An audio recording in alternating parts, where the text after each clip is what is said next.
nuestra y que es un insumo que inevitablemente en la mañana de la radio uno echa mano para poder utilizarlo. Así que ese es un poco el vínculo con Infosiberia, y yo también en lo personal me divierto con las adivinanzas, con las lecturas de personajes, esas otras cositas que tiene también. Radio Caput. Por eso, Capo, quiero vivir esta media hora. ¡Ah, sí! Si quieres ver un paraíso, solo mira a tu alrededor y velo. Radio Caput. Desde el lugar de las utopías.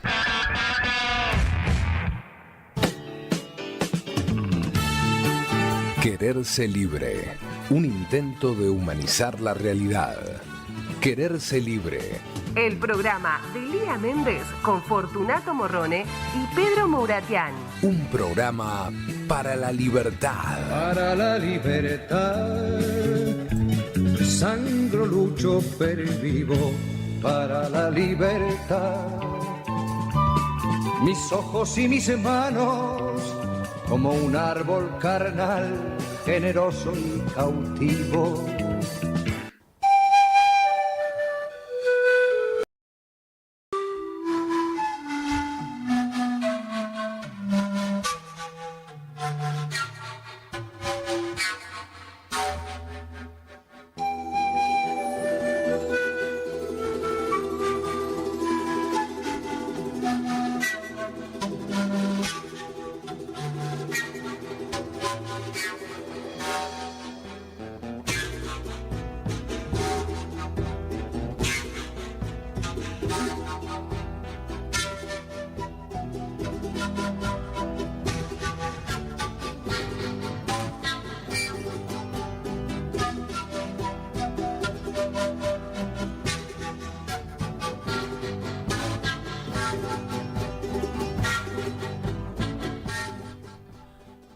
Buenos días. ¿Estás, Pedro, por ahí? Estoy acá. Buenos días. Pedro, ¿cómo estás? Hoy tenemos una Era para ponerle imposible. suspenso. Tenemos una misión imposible, Pedro, hoy. Hay que, no sé si la palabra es reemplazarlo. Tenemos que hacer de Fortunato Morrone. Te va a salir mejor a vos que a mí. No lo vamos a reemplazar, eso está claro, por eso no es una misión imposible, o sea, vamos a hacer algo porque sabemos que es irreemplazable, así que... Por las dudas nos esté escuchando, digamos todas esas cosas. No. Yo he descubierto después de todos estos años que realmente sí es irreemplazable. Bueno, pero nos ha dejado algunas pautas como para más o menos disimular un poco. Que hoy no está, hoy nos ha abandonado.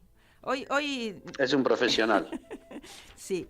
Pedro, ¿sabés que nos quedó pendiente un tema del programa pasado? Y a mí me gustaría que vos lo completes, porque eso prometiste. Y para no hacer como los políticos que prometen y no cumplen, sería bueno que siguieras con el tema del juicio por YPF, el juicio de Argentina por la expropiación de YPF. Me pareció re interesante como lo venías desarrollando y sobre todo que no hay información al respecto. Entonces todo el mundo se come los titulares de algunos medios y entonces la Argentina va a tener que pagar por esa expropiación irresponsable y no sé qué historia y bueno, como de costumbre, ¿no? Le hacen la cabeza a la mayoría de la sociedad y me parece que no hay suficiente información, digamos, para desarticular justamente esa mañosa, malintencionada y manipulada información de los grandes medios, ¿no? Sí, el tema del juicio por la estatización, digamos, o sea, por recuperar un patrimonio que nunca debía haber dejado de ser del Estado argentino, ¿no? Y de cada uno de nosotros.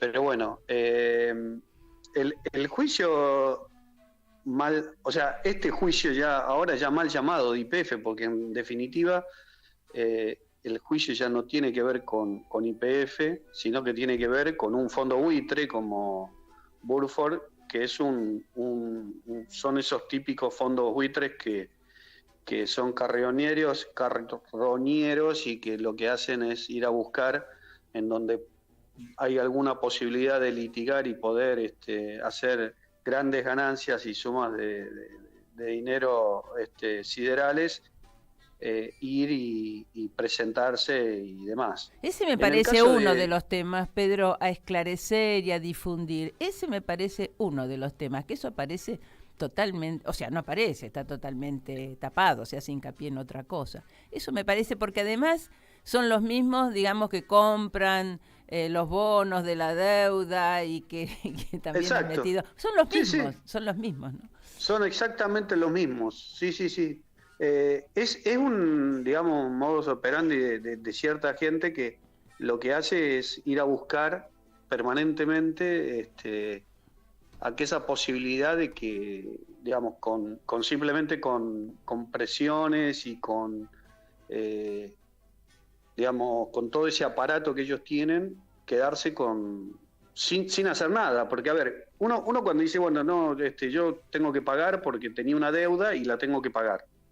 Entonces, este fondo no tiene nada que ver, no ha tenido nada que ver con YPF en su momento, porque no fue un fondo que vino a invertir, claro, no fue un fondo que hizo nada. Simplemente lo que ha hecho fue, cuando se estatizó YPF, la Argentina le compra llega a un acuerdo con Repsol por el 51% del porcentaje que le correspondía.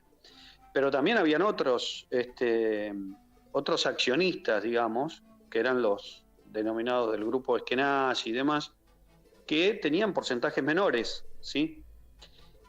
Ahí hay todo un tema que tiene que ver con los mecanismos y los estatutos y los protocolos que tenía la propia empresa o que tiene la propia empresa, y después también cuestiones que hacen a la legislación argentina.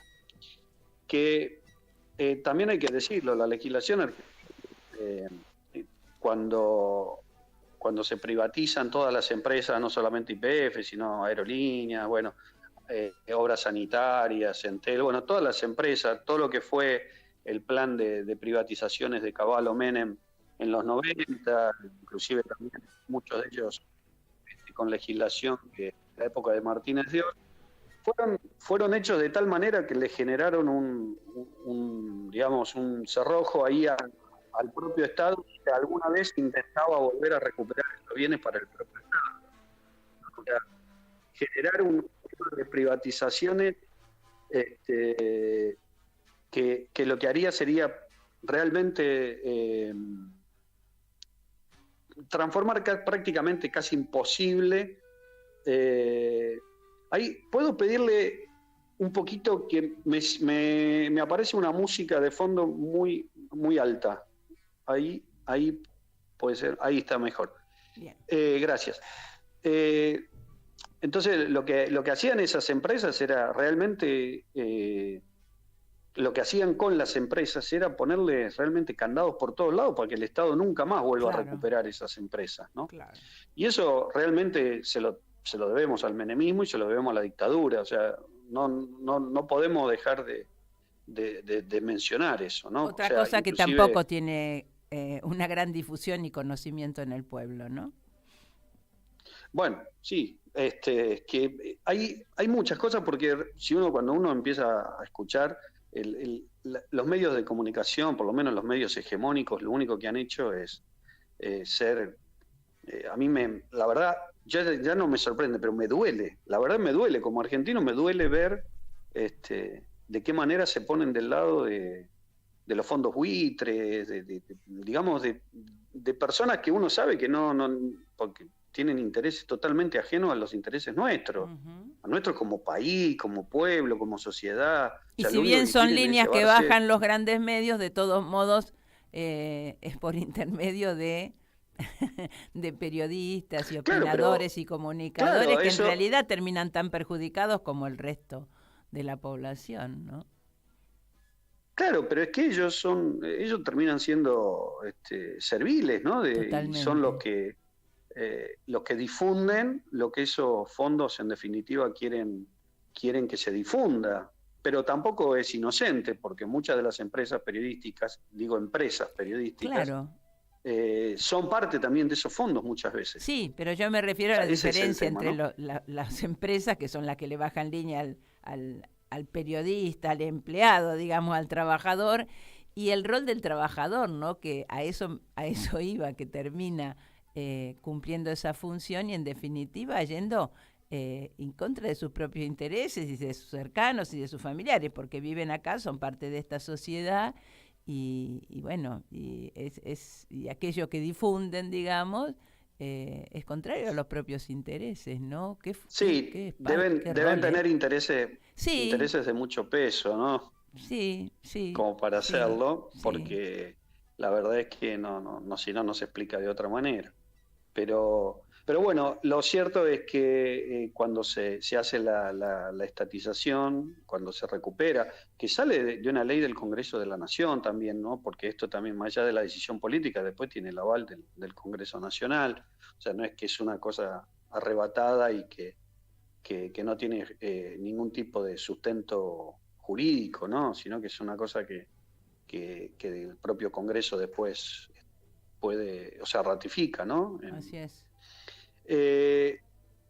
Estos fondos, en realidad, cuando se habían comprado parte digamos, de YPF, de la empresa, lo habían hecho, vaya casualidad también, y como forma de operar, no lo habían hecho con plata, no habían invertido dinero. O sea, sí lo habían hecho a través de créditos y de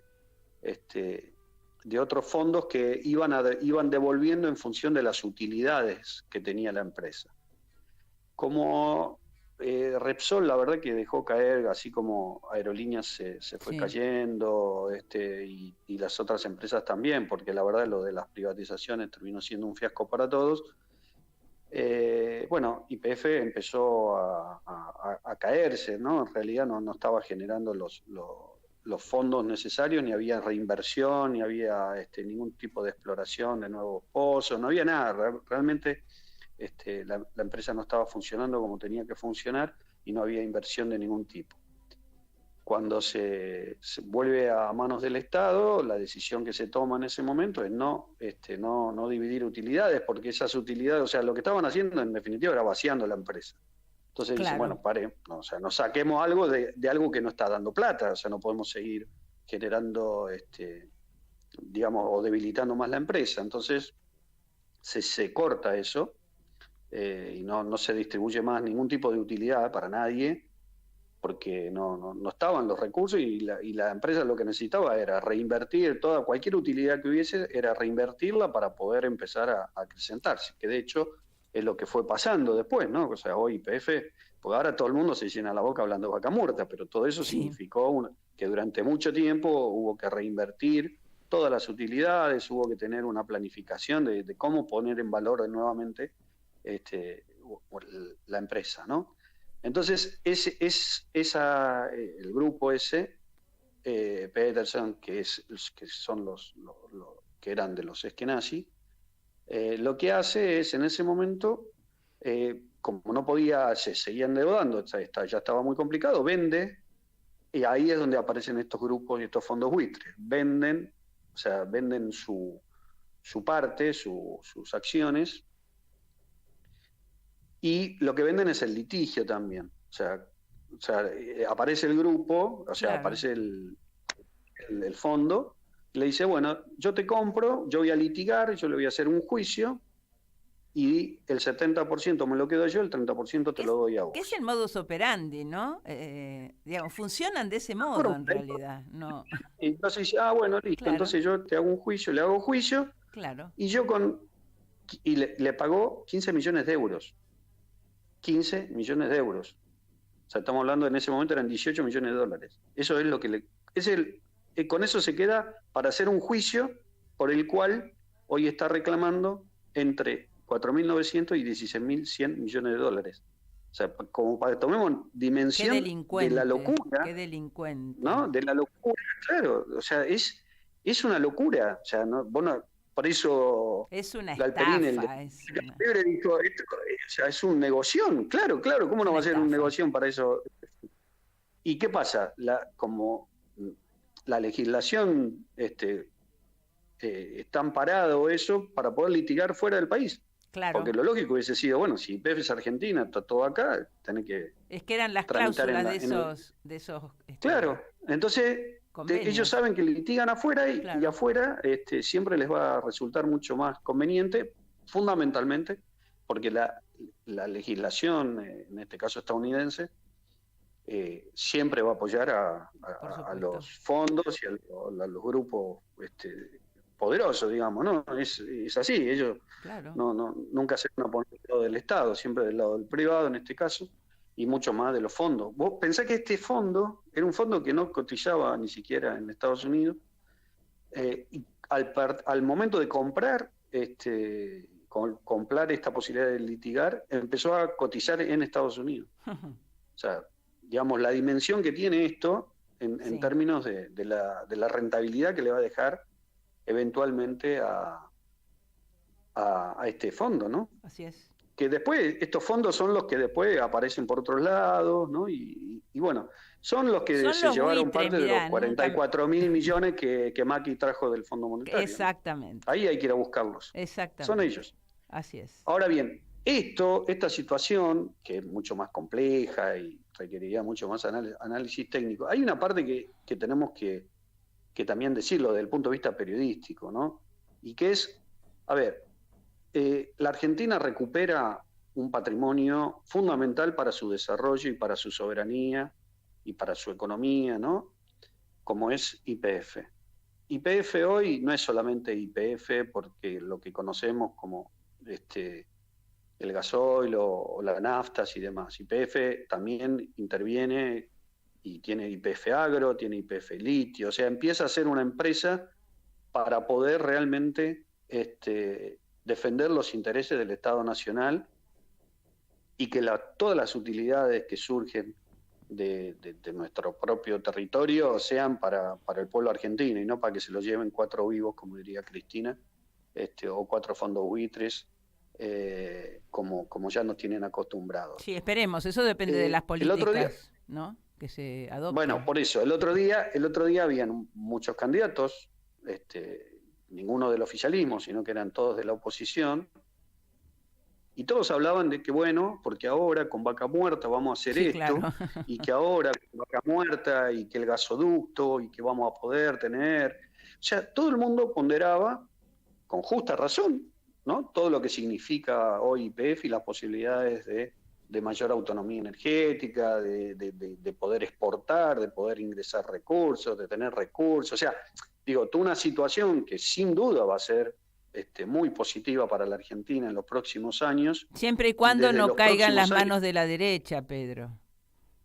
Claro, pero digo, ellos lo planteaban eso, sin embargo, por el otro lado, lo que te dicen es, cuestionan toda la situación de la estatización de YPF.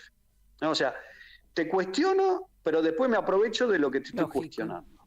Lógico. ¿No? O sea, aún si Argentina tuviese que pagar, porque este es el otro tema, Argentina nunca dijo que estaba de acuerdo en pagar los 4.900 millones de dólares, en el mejor de los casos, según la jueza, o 16.000, que es lo que también ellos están pidiendo. Sea el monto que sea, la Argentina dice, nosotros no tenemos que pagar 0, porque nosotros hicimos las cosas como corresponden, y lo hicimos conforme a la ley, conforme a lo que la ley argentina decía en ese momento, y a los estatutos de YPF en ese momento. No podíamos poner a una licitación pública o poner abierta la oferta, porque se estaba tratando de una estatización en donde no era una venta, nosotros nos salimos a comprar, no estábamos comprando una empresa, estábamos recuperando una empresa que era del Estado argentino. Así es. Entonces, en esa discusión, que fue la que se llevó adelante, pero al margen de eso, la Argentina va a apelar esta decisión y también el Fondo Buitre va a apelar, porque el Fondo Buitre, o sea, si tenemos que remontarnos, la primera decisión de la jueza es de decir que la responsabilidad era del Estado y no de YPF, por ende lo deja YPF afuera.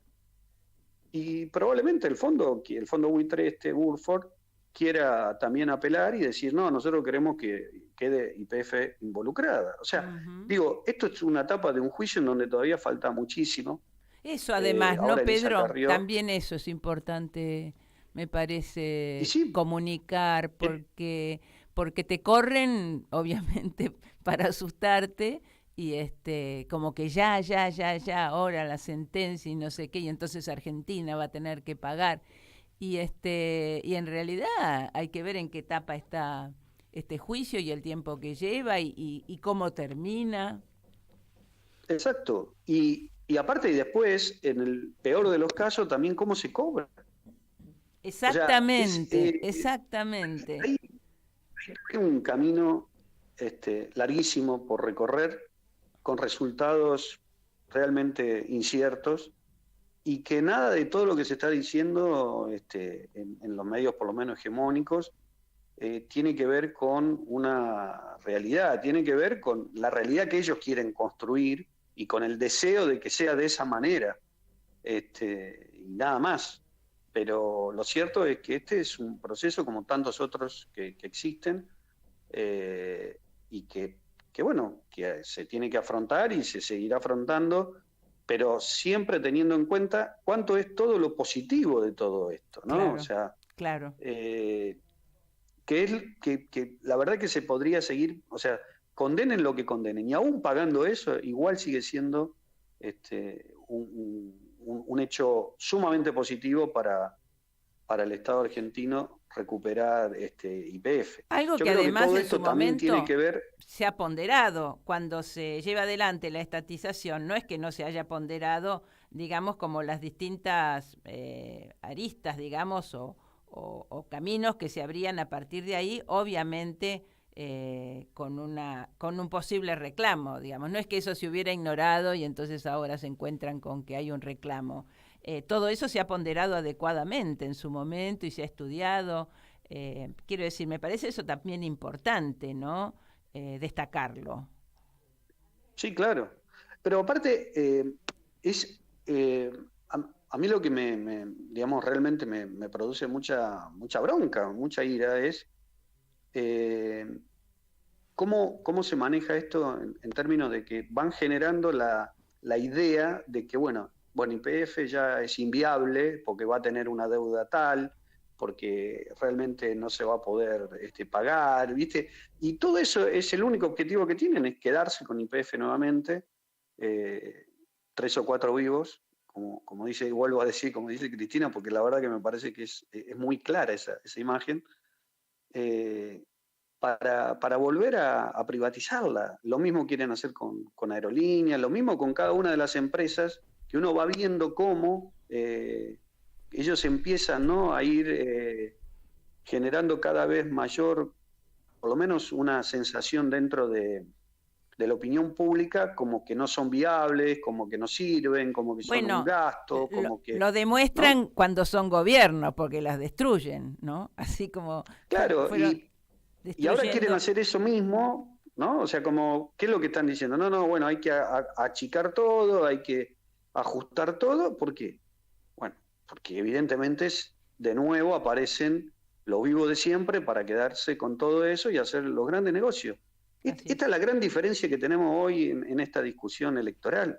O sea, ¿quién se va a quedar con esos recursos y para qué? Si se lo queda al Estado para devolvérsela al pueblo en obras, en infraestructura, en mejores salarios, en un montón de cosas, o se lo quedan 4 vivos y nuevamente seguimos generando la mayor exclusión de la historia, como siempre pasa cada vez que un gobierno de derecha llega al poder. O sea, es eso lo que está, creo que, en discusión. Con todos los errores que nosotros podamos tener cuando gestionamos, nadie está diciendo que todo eso esté superado, todo lo contrario. Hay que trabajar muchísimo y hay que modificar un montón de cosas. Ahora, yo lo que quiero, sí, y eso no tengo ninguna duda, es que YPF tiene que seguir siendo del Estado Nacional, que Aerolíneas tiene que seguir siendo del Estado Nacional, y si es por mí, la energía y todos los Claro. recursos estratégicos tienen que ser de nacional, porque es la manera de garantizar de que un país sea realmente soberano, tanto digamos, operativamente como también políticamente como económicamente, ¿no? Y eso es lo que me parece que está en discusión. Sí, y necesitamos, bueno, en este momento que estamos ahí a las puertas de esta elección de las PASO, yo voy escuchando, bueno, como todos creo, y la verdad que necesitamos fuertemente, por un lado, comunicar la necesidad de que todas y todos vayamos a votar. Hay que expresarse, hay que votar, no hay que dejar, digamos, el futuro en otras manos, porque si no te querés hacer cargo, después se van a hacer cargo de vos, y no es lo que uno quiere para su vida, ¿no? Así que es muy importante que nosotros comuniquemos la necesidad de que todas y todos vayamos a expresarnos en las urnas, que también nos informemos, ¿no?, adecuadamente sobre las propuestas, porque porque si te basas en que te gusta la cara de alguien y que como es nuevo, esas cosas que se escuchan, ¿por qué vas a votar? Gente que dice que va a votar a Milei porque es algo nuevo, por ejemplo. Y entonces, y se entiende, ¿no? Como por ahí hay un hartazgo de lo, entre comillas, conocido, y entonces, bueno, la opción es alguien que es nuevo. Pero el tema es que, nuevo o viejo, la cuestión es cuáles son las propuestas y las políticas que van a implementar. Entonces, más que guiarte por la cara, digamos, si te gusta, si no te gusta, si no sé qué, me parece que hay que poner el ojo en las propuestas, porque esto se encamina, bueno, hacia una elección presidencial, y en manos de quién vamos a poner la responsabilidad de llevar este país, de sacarlo de la situación en la que está, y bueno, y cambiar ahí sí el futuro y el horizonte para todos, ¿no? La verdad que, bueno, a uno le quedan muchas dudas en el sentido de, también, entre lo que se promete y después se hace. Sabemos que a veces hay una distancia, ¿no? Pero vuelvo a repetir, digamos, el resultado está en nuestras manos. El resultado está en nuestras manos. El resultado de las elecciones, y también está en nuestras manos después el hacer un seguimiento de las políticas, y bueno, y hacerle saber con toda la fuerza y toda la potencia que a los gobernantes que van, digamos, cambiando la acción respecto de lo que han propuesto o prometido, y bueno, también hacérselo saber de modo contundente. Viste que hoy hay ahora a las 12 una conferencia de prensa que van a dar acá en el Palacio. ¿Cuándo dejaremos de llamarle Palacio a los espacios donde debiera hacerse justicia, ¿no? Pero bueno, el tercer Malón de la Paz, que está integrado por comunidades indígenas que se han hecho este recorrido hasta llegar, bueno, con sus reclamos a la Corte Suprema de Justicia y también al Congreso. Hoy van a hacer una conferencia de prensa. Obviamente no han sido recibidos, ni creo que vayan a ser recibidos sus reclamos por los miembros de la Corte, y bueno, y de algún modo, digamos, expresan la tremenda violencia que las fuerzas de seguridad cometen en la provincia de Jujuy, vienen cometiendo hace rato, esto derivado de la política implementada por Gerardo Morales, no solo la violencia institucional a través de las fuerzas represivas, sino también la violencia institucional de haber promovido el gobernador, aprobado el gobernador y ejecutado el gobernador, la reforma constitucional, a todas luces con cláusulas inconstitucionales o una reforma inconstitucional. Y yo pensaba, la verdad que no he escuchado, es un tema muy grave que tiene nuestro país, es un tema gravísimo. Digamos, el violar los derechos humanos, como se están violando y se vienen violando en Jujuy, y desde hace rato, desde que asume Morales y con Milagros Sala, no nos olvidemos. A mí me parece muy importante destacar que Infosiberia todos los días lleva el conteo de cuánto tiempo lleva Milagros Sala ilegítimamente, esto lo pongo yo, privada de su libertad, ilegítimamente privada de su libertad, y cuántos de esos días corresponden al gobierno de Macri y cuántos al gobierno de Fernández. Y francamente, yo no sé si, yo no he escuchado, si se me pasó, que alguien me lo diga, por favor, si nosotros tenemos algún tipo de manifestación, de expresión, de referencia, de masa a esta situación tan grave de Jujuy. Porque nosotros sabemos, digamos, que bueno, que en su momento Massa ha sido socio de Morales, ¿no? Y qué importante sería tener un pronunciamiento de Massa respecto de una situación tan grave. En una parte de nuestro territorio se violan los derechos humanos. No rige el Estado de Derecho. Y eso es de una gravedad inusitada. Y eso hay que destacarlo, y eso hay que mencionarlo, y hay que fijar posición al respecto. Me parecería importantísimo, y me parecería una señal muy, muy representativa para gran parte de la población, ¿no? Porque francamente no me gustaría que esa sociedad siga en pie. Y creo que debiera haber un pronunciamiento, porque hablamos del federalismo. Bueno, Jujuy está dentro de esta patria y no afuera.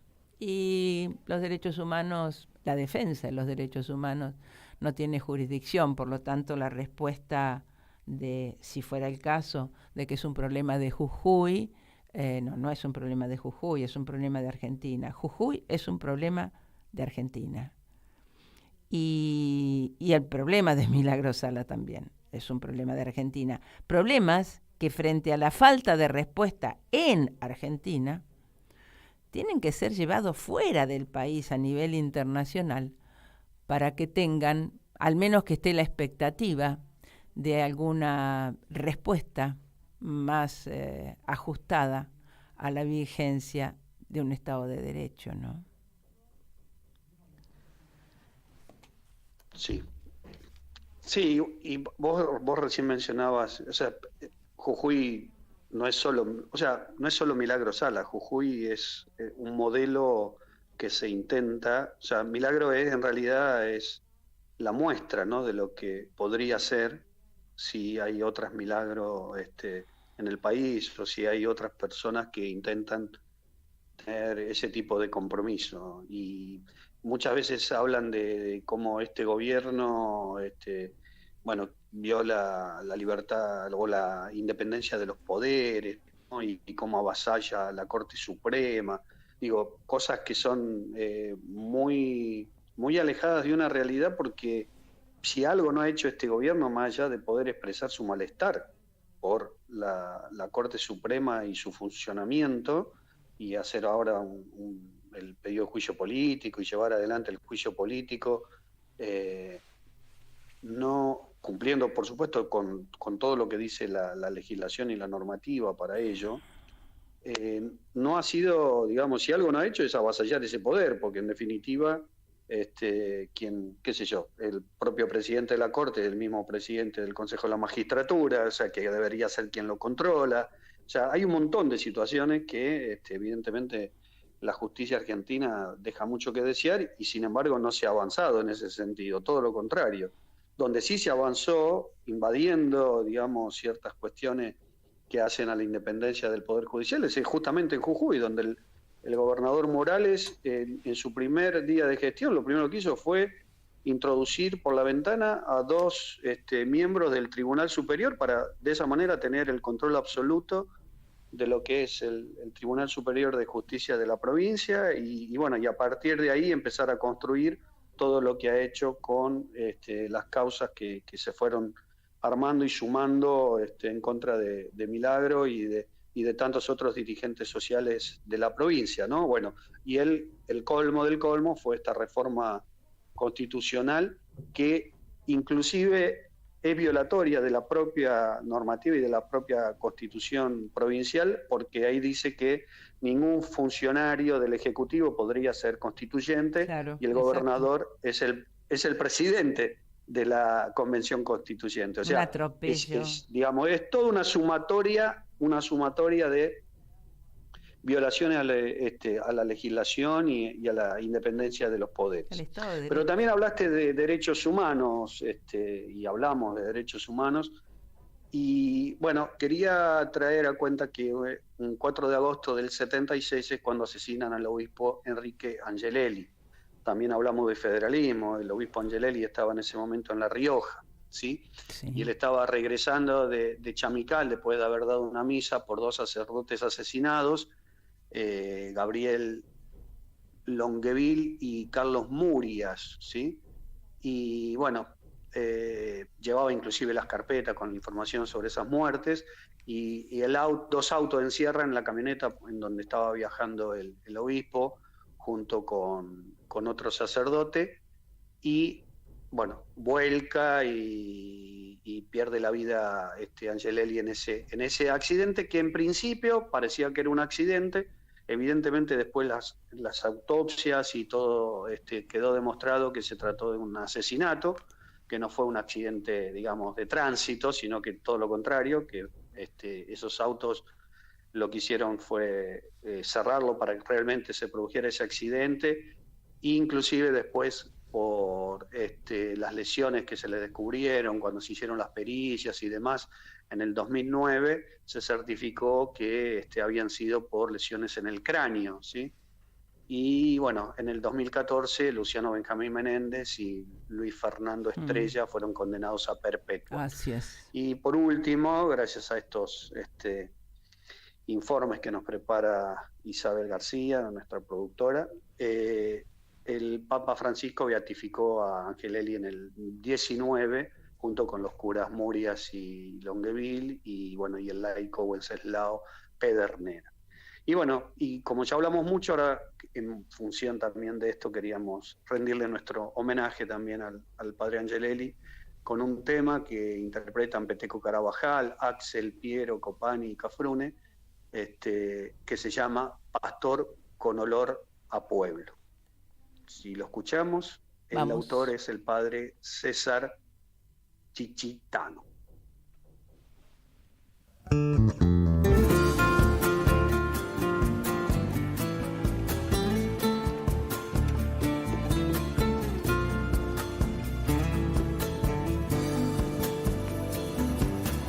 alma del pastor con olor a oveja, bien de la tierra y bien de tierra adentro. Olor a obrero, olor a chero y a mujer maltratada. Olor a pueblo por liberar y por salvar. Las alas del pastor con vuelo libre, no estar atado a ningún poder, le abrió los brazos para volar, para nacer después de su muerte. Sangre valiente, sangre decente que no morirá. Sangre derramada por amor, sangre del martirio y la flor, sangre destinada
que seguir andando nomás.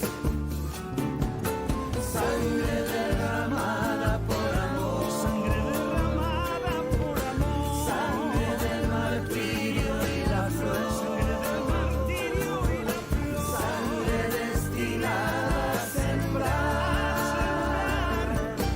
memoria, justicia y paz. Sangre de los mártires riojanos que han puesto el pecho a todas las balas de adentro y de afuera. La de Ayelén y la de Gabriel, Carlos y Wenceslao. Sangre en el barro y hay que seguir andando nomás. Sangre derramada por amor, derramada por amor. Sangre del martirio y la flor, sangre destinada a sembrar memoria, justicia y paz. Hay que seguir, hay que seguir, hay que seguir andando, hay que seguir andando,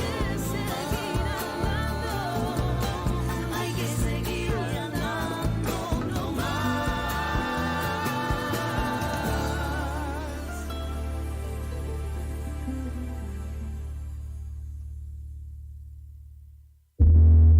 En Caput Diego Capusotto. Son todos drones. pasan cosas. Los liberales me fascinan. Señor, se robaron el PBI. He notado en esta radio que estaban todos escondiendo PBIs que se robaron. Es una vergüenza. Son todos drones. La vi a Eve comiendo un sándwich de PBI de salame y queso. Son todos drones. Señor, se robaron el PBI. Radio Caput. Parece que hay un combate ahora el sábado por Space de Dylan contra Alcárcel. Esas cosas. Los liberales me fascinan. Telam Digital. Información en tiempo real. En telam.com.ar. Toda la información que necesitas.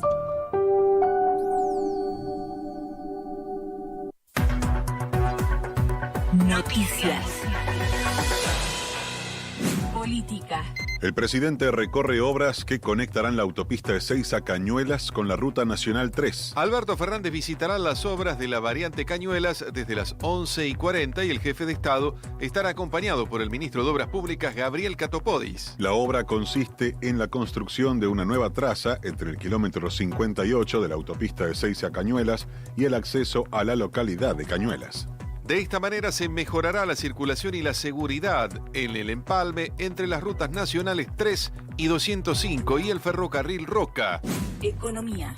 Más de 400.000 monotributistas y autónomos accedieron a reintegros de la AFIP. El beneficio implementado por el organismo que conduce Carlos Castañeto consiste en la devolución de una porción del componente impositivo abonado a lo largo del año y alcanza a quienes hayan pagado en tiempo y forma su cuota mensual. El reintegro se realiza en marzo de cada año y se otorga únicamente a quienes hayan efectuado los pagos mensuales mediante débito directo en cuenta bancaria o débito automático con tarjeta de crédito.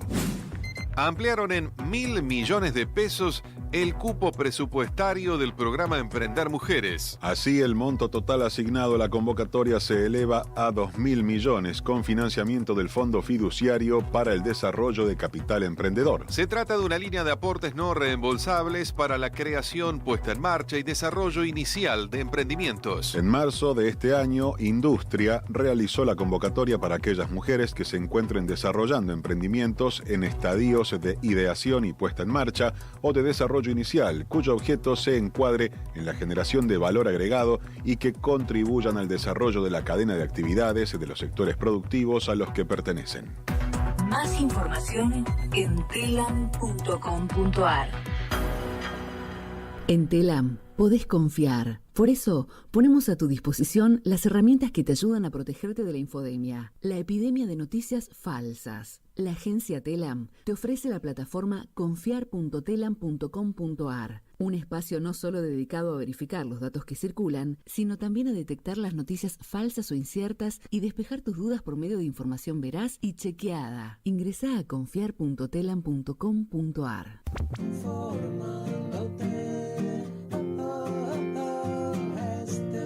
Estés, Radio Caput, informándote. Estés donde estés, Radio Caput. Radio Caput. 5, 4, 3, 2, 1. ¿No quieren? Maten. Bueno, a ver. Ok. Sí. ¿Es acá? Sí. Ahí sí puede ser. Radio Caput. Radio Caput. Radio Caput. Esto es Radio Caput. Buenas noches, muchas gracias.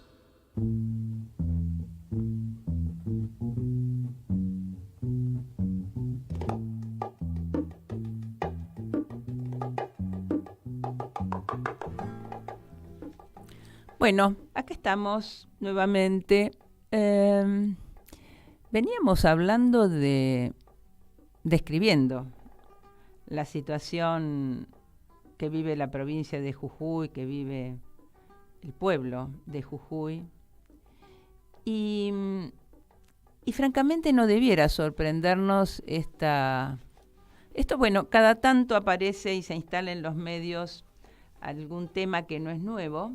En Jujuy arrancó justamente en el 2016, que es el establecimiento de academias privadas para la instrucción militar de niños y adolescentes. Con ese panorama que describíamos y que es hoy conocido por todos, digamos, uno registra que esto va en la misma línea, ¿no? Lo que a mí me preocupa es que lejos de cuestionarse esta posibilidad que se está implementando, es algo más que una posibilidad, la existencia de estas academias privadas para la instrucción militar de niños desde los 6 años, niños y adolescentes, niños desde los 6 años. Lo que más me ha preocupado en los últimos días es la opinión de mujeres y hombres que, convocados por un medio de comunicación a dar su opinión al respecto, aprueban. Muchos de ellos, también están los que desaprueban, afortunadamente, pero lo que me preocupa es la aprobación, ligando o estableciendo una relación entre esta formación militar, entre la existencia de estos espacios, con la posibilidad de que, bueno, que por lo menos los niños y los jóvenes no van a salir a robar y a delinquir. Van a tener un lugar donde aprendan valores. Hay que ir a una academia de instrucción militar. O sea, ¿de dónde, digamos, en virtud de qué resultados, diría? ¿No? Se deduce que la formación militar resulta ser un modelo para adquirir una escala de valores humanos, de respeto por el otro, de solidaridad. Más bien tenemos ejemplos tremendos en nuestro país de que lo que ha provenido justamente de sectores con formación militar han producido estragos en nuestro país. De ningún modo podemos aspirar a que la formación de niños, niñas, adolescentes, en materia de valores, en materia de valores humanos, pueda surgir de una formación militar. En realidad debiera preocuparnos porque los niños y niñas, o sea, desde la primera infancia, tuvieran acceso a alfabetizarse en derechos humanos, a conocer los derechos humanos, a ejercitarse en derechos humanos. Ahí están los valores. Los derechos humanos son representativos de valores humanistas. El problema es que si los derechos humanos son una aspiración y no son una realidad, porque no podemos mostrar que en la práctica se efectivicen y no podemos mostrar que gocen de garantía para su efectivización y para su restitución cuando son violados, porque esto depende del sistema de justicia, un sistema de justicia que está viciado, que está totalmente rechazado ya por la sociedad no confía en la justicia, en el sistema de justicia, y por supuesto que tiene sus motivos. Entonces, ¿de qué estamos hablando? ¿De qué estamos hablando? Claro que debemos formarnos en valores, en el respeto al otro y a la otra, en la solidaridad. Pero tenemos que empezar, por ejemplo, por respetar como sociedad a niños, niñas y adolescentes. Y no estigmatizarlos con eso de que, bueno, si no van a una formación disciplinada, si no están metidos ahí, donde con toda rigidez, teóricamente, le imponen disciplina, entonces están a la buena de Dios. Entonces, bueno, de ahí salen delincuentes, chorros, drogadictos. La verdad que preocupa que la sociedad no se haga cargo, de su responsabilidad en el hecho de que exista semejante desprotección de niños, niñas y adolescentes. Los niños están desprotegidos, empezando por la familia, siguiendo por la escuela y la sociedad en general, que los mira de ese modo. En estos días me llegó un regalo de un libro que se relaciona con el tema y que no pude ir a la presentación de Diario de un defensor de pibes chorros de Julián Azar. Y lo recomiendo con el epílogo de Alejandra Gil Carbó. Lo recomiendo porque y en sus páginas podemos acceder a esto de lo que tenemos un cierto registro de esta desprotección, de esta estigmatización, de este desprecio hacia los jóvenes instalados en la sociedad y motorizado, por supuesto, por sectores políticos y por grandes medios de difusión, ¿no? Donde cada vez que hay un delito cometido por niños, automáticamente salen a plantear la necesidad de bajar la edad de imputabilidad. Y son las únicas cosas que se les ocurren, y a mí me llama la atención, o mejor dicho, llamo la atención sobre, no me llama la atención, pero sí llamo la atención en todo caso, del poco espacio que le dedican hoy todos los candidatos al tema de la niñez y la adolescencia. No digo que no hablen de que hay que generar trabajo y que tienen que ir a la escuela, porque la problemática es mucho más amplia. O sea, decir que los chicos, bueno, hay que ocuparse de la educación, eso es una frase en vacío, porque no se dice de qué cosa hay que ocuparse en términos de educación. hay que darle trabajo a los jóvenes.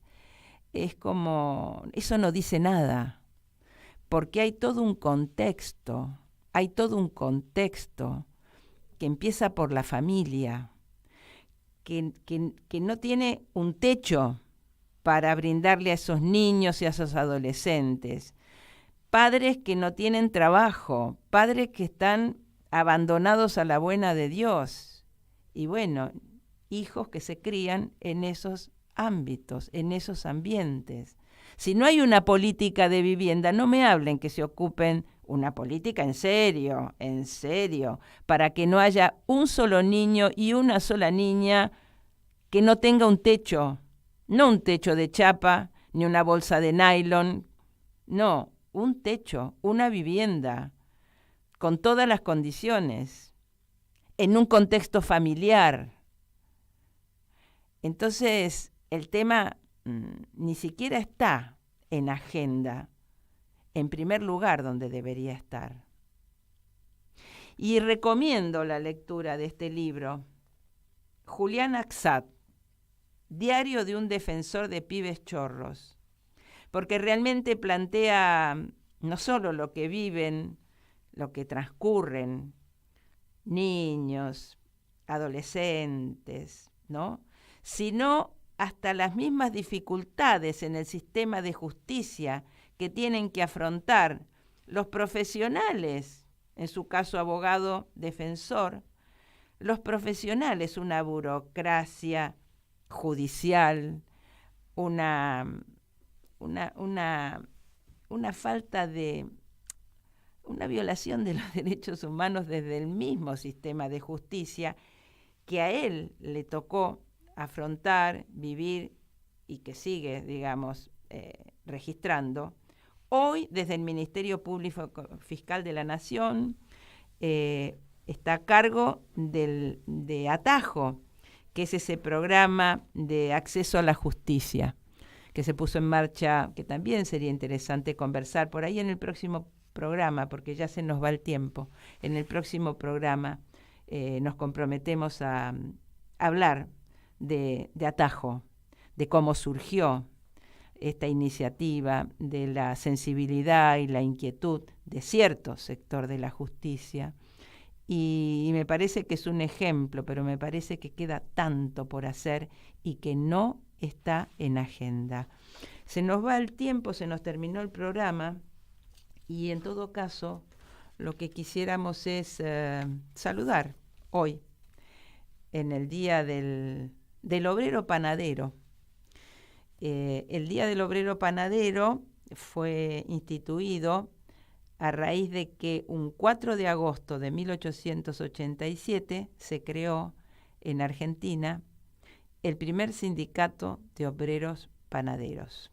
Así que nos vamos con un tema de Luis Alberto Spinetta, Dame, dame pan. Y con esto saludamos en su día a los trabajadores panaderos. Gracias por estar ahí.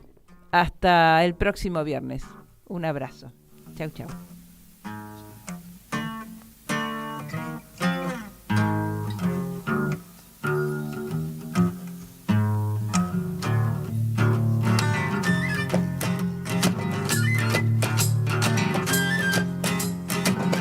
¿Cuántas mentes son para este hermoso lugar? Los que luchan por sus bienes nunca pueden descansar. Yo no tengo sueño, nena, para comunicar. No te quedes en tu silla si ya me puedes amar. En esta quietud se excita el azar. Esta quietud